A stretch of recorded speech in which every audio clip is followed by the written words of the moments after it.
I had a question about how you see, whether you think herds of special interest should only happen on national parks, whether they could happen on private land, or whether they could happen on other conservation land like forest parks.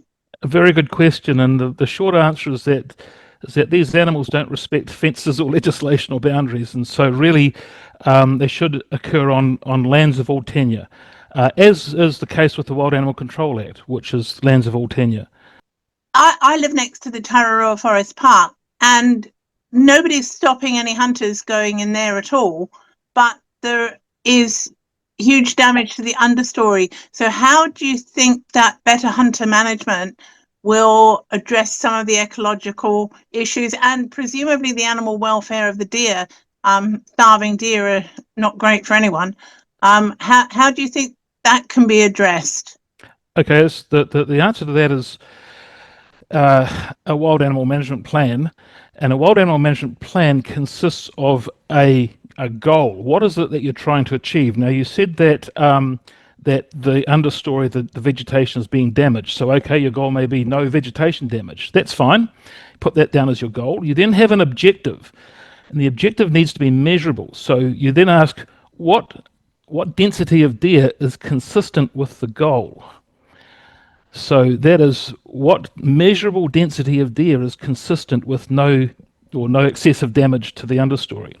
Then the third thing is a hierarchy of decision making. So point 3 is you then say, all right, well, what practices do we have to achieve the objectives? Not the goal, but the objectives. That's that measurable target density of deer.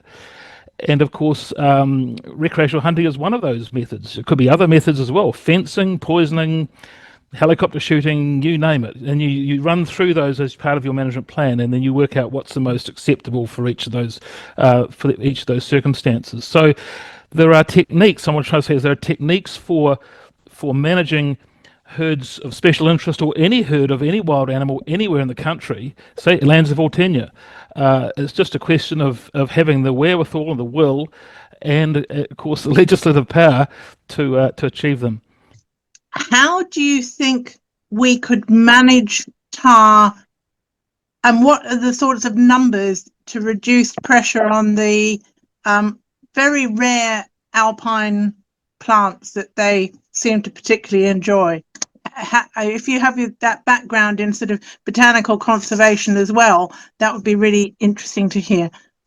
I think you need to understand that HOSI is not the enemy of environmentalists.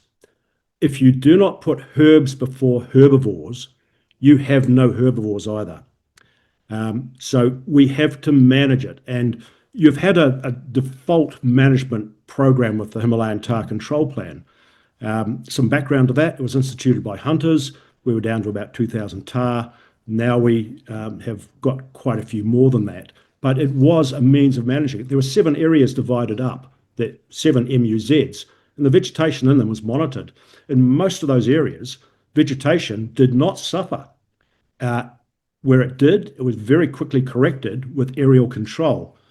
So 60% of a tar's rumen is chilocloa and poas, which are not endangered. I believe from the last work I read from Corley, there was only one alpine plant possibly in danger from tar, which now is not. So I'm more than happy to answer more questions about the vegetative values there. And it's important to realise too that tar get the rap for deer, hares, and even kea tearing up the ground, although we seem to have a dearth of kea. I've noticed a drop in them, and I don't think that has anything to do with tar.